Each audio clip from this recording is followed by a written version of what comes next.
Olá, estamos novamente aqui para continuarmos esses temas, né? Que estamos falando sobre as profecias da Bíblia, esperança para o futuro. Estamos gravando sobre a questão do sábado como dia sagrado. E hoje nós vamos falar um assunto bem intrigante que você já deve ter ouvido falar. Você já ouviu sobre o sinal da besta? No livro de Apocalipse, capítulo 13, verso 16, nos diz: A todos os pequenos e os grandes, os ricos e os pobres, os livres e os escravos, a besta que tinha 2 chifres, faz que lhe seja dada certa marca sobre a mão direita ou sobre a fronte. Enquanto nós vemos nesse texto que a marca da besta ou um poder que se levantará no final dos tempos, podendo ser um poder aqui referido que vai impor aos seres humanos que se tenha uma determinada atitude que vai ser contrária àquilo que Deus fez e àquilo que Deus pronunciou na sua lei. Quando nós vemos que eles vão impor essa marca e faz com que todos recebam na mão ou na fronte, né? Nós vemos aí um significado. Na mão é quando uma pessoa faz algo só porque simplesmente ela resolve fazer aquilo, já que estão pedindo, estão exigindo. Na fronte seria porque essas pessoas elas vão receber esta instituição, esta determinação, porque ela acredita naquilo. Em contrapartida a isto, nós vemos no livro do Apocalipse um outro grupo que vai estar recebendo a marca de Deus, ou o selo de Deus. E hoje o objetivo desse estudo é saber que selo é este, que selo é o selo de Deus. Veja em Apocalipse capítulo 7, de 1 a 4, que diz assim: Depois disto vi 4 anjos em pé nos 4 cantos da terra, conservando seguros os 4 ventos da terra, para que nenhum vento soprasse sobre a terra, nem sobre o mar, nem sobre árvore alguma. Vi outro anjo que subia da nascente do sol, tendo o selo do Deus vivo, e clamou em grande voz aos 4 anjos, aqueles aos quais fora dado fazer dano à terra e ao mar, dizendo: Não danifiqueis nem a terra, nem o mar, nem as árvores, até selarmos na fronte os servos de nosso Deus. Veja que aqui o selo de Deus, ou a marca de Deus, ela é colocada somente na fronte. Porém, o sinal da besta que nós vimos, que é esse poder que vai exigir, ele coloca ou na fronte ou na mão. A diferença é que Deus, as pessoas que são de Deus, elas não vão aceitar as coisas de Deus somente porque convém a elas. Porque as pessoas que são de Deus, elas vão aceitar porque elas acreditam naquilo. Por isso a marca é só na fronte. A fronte seria nós temos no nosso cérebro, né, uma parte chama lobo frontal, onde é o centro da decisão. Então, ninguém vai aceitar receber o sinal de Deus senão por uma decisão própria, porque Deus, ele não oprime, ele não força as pessoas a quererem alguma coisa. Ele convida, e aqueles que aceitam, eles aceitam por convicção, e eles aceitam e decidem lá no lobo frontal, ou seja, por isso esse sinal é colocado na fronte. Então, nós vimos que existem 2 classes que estarão na terra quando Jesus estiver para voltar. Uma classe que vai aceitar a proposta de um poder inspirado por Satanás para ir contrário à lei de Deus. E uma outra classe que vai aceitar a proposta de Deus e vai se permanecer firme, mesmo que ele esteja sendo ameaçado de passar fome, ameaçado de passar alguma necessidade. E aí, você que veio ouvindo esses vídeos que nós gravamos por último sobre o sábado, dia sagrado, hoje nós vamos descobrir que é exatamente na lei de Deus que se encontra o selo de Deus, o sinal de Deus. E nós vamos ver em que parte da lei de Deus, do Decálogo, está realmente este sinal de Deus, ou este selo de Deus. No profeta Isaías, capítulo 8:16, nos diz: resguarda o testemunho, sela a lei no coração dos meus discípulos. Veja, a lei de Deus, ela vai ser selada no coração daqueles que são realmente discípulos de Deus, de Jesus Cristo. E quando nós falamos em selo, nós precisamos compreender o contexto do Antigo Testamento, quando um documento era oficialmente aceito, um documento editado por um rei, onde essa linguagem que nós vimos de selar, né, sela a lei, e o selo de Deus que é colocado na fronte, nós vamos aos documentos que os reis faziam naquela época, em que precisava, para ter a sua validade, do selo daquele rei.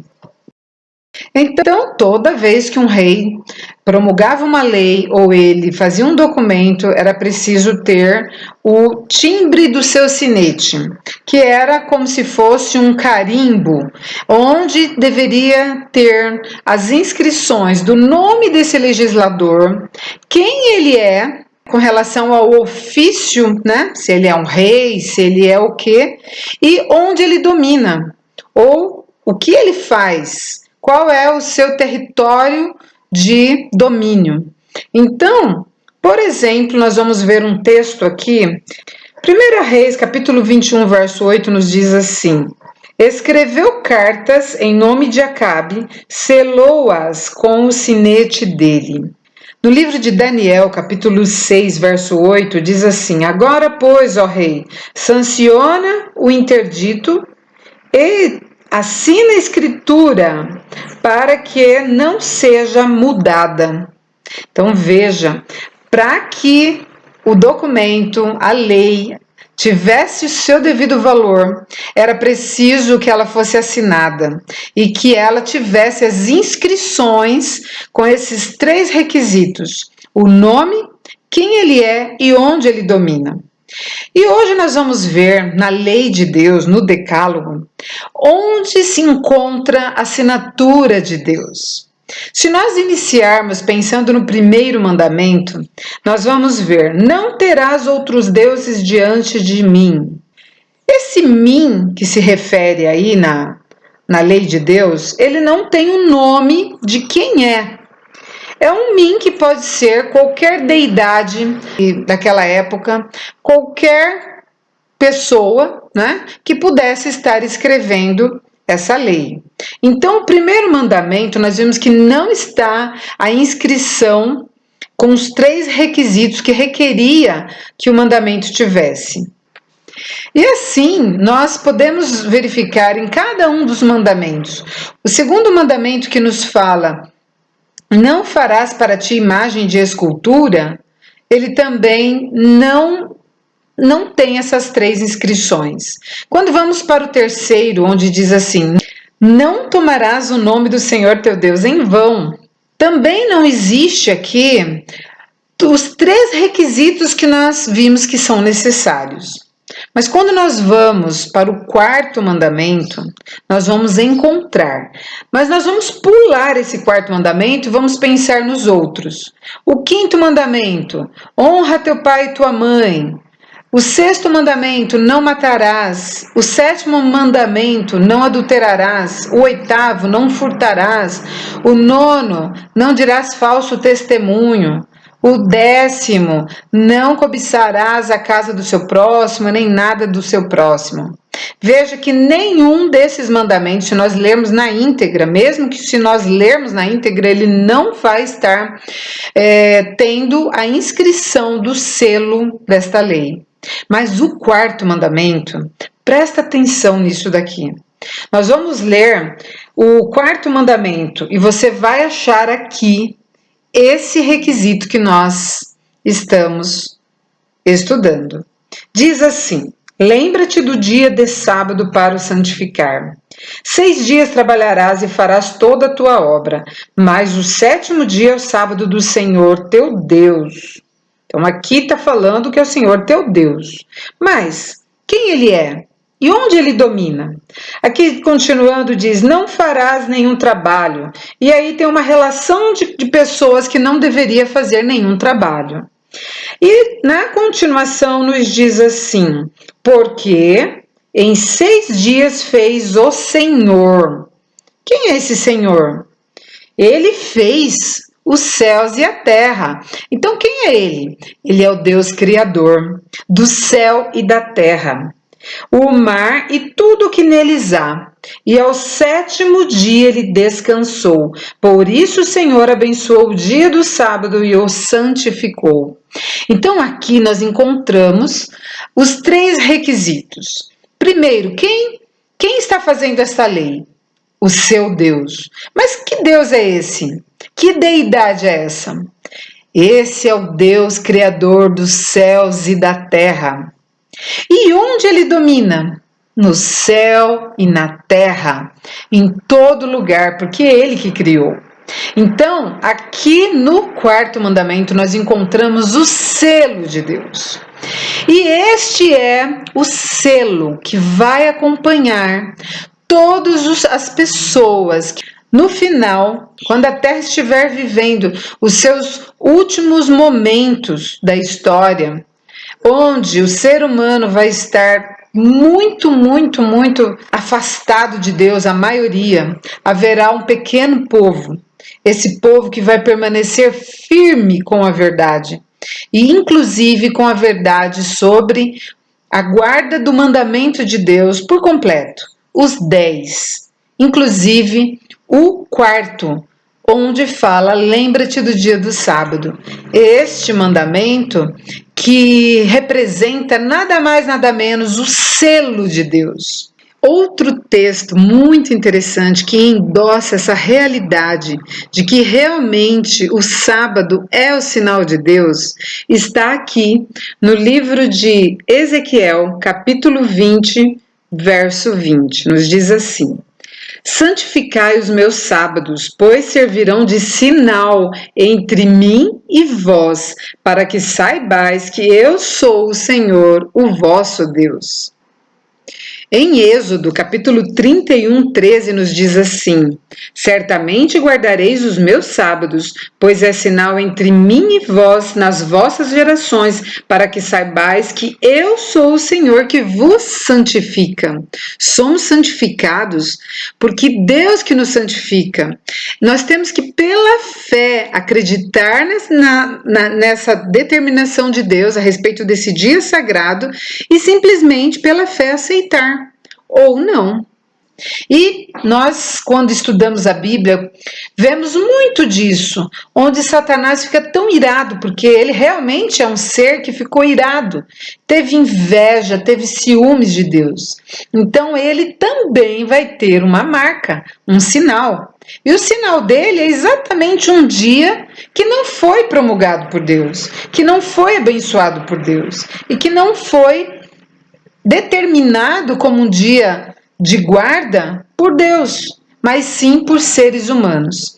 E a determinação de um dia que não é o sábado, para que a humanidade toda possa estar guardando, quem sabe no momento em que o mundo estiver vivendo um período muito crítico da história, quem sabe no momento em que a Terra estiver com calamidades, com problemas cada vez mais intensos, como nós já estamos vendo que já está tendo, mas quando tudo isso se intensificar, os seres humanos, inspirados por Satanás e através de legislações promulgadas por poderes humanos, vão exigir das pessoas que eles recebam essa marca, que é o contrário daquilo que Deus determinou. E nós vamos ver que no finalzinho haverá um povo, e esse povo ele aparece no livro de Apocalipse, capítulo 14, versículo 12, onde nos diz: aqui está a perseverança dos santos, os que guardam os mandamentos de Deus e tem a fé em Jesus. Que eu e você possamos ter esta coragem, esta determinação de recebermos esse selo que Deus quer nos dar, este que Ele quer colocar, imprimir em nossa mente, através da nossa decisão e da nossa escolha, que é guardar os mandamentos de Deus, inclusive o quarto mandamento. Que essa possa ser a minha e a sua decisão. Que Deus te abençoe e até a próxima. Vamos orar? Querido Deus, muito obrigado, porque aqui estivemos estudando sobre este assunto tão importante para cada um dos teus filhos que estão vivendo esse período crítico da história da Terra. Que o Senhor possa tocar nos corações e que nós todos possamos ter esta determinação e esta vontade e este desejo. Que o Senhor possa nos ajudar naquilo que nós não temos a possibilidade por nossa própria conta. Em nome do Senhor Jesus te pedimos estas bênçãos. Amém, Senhor.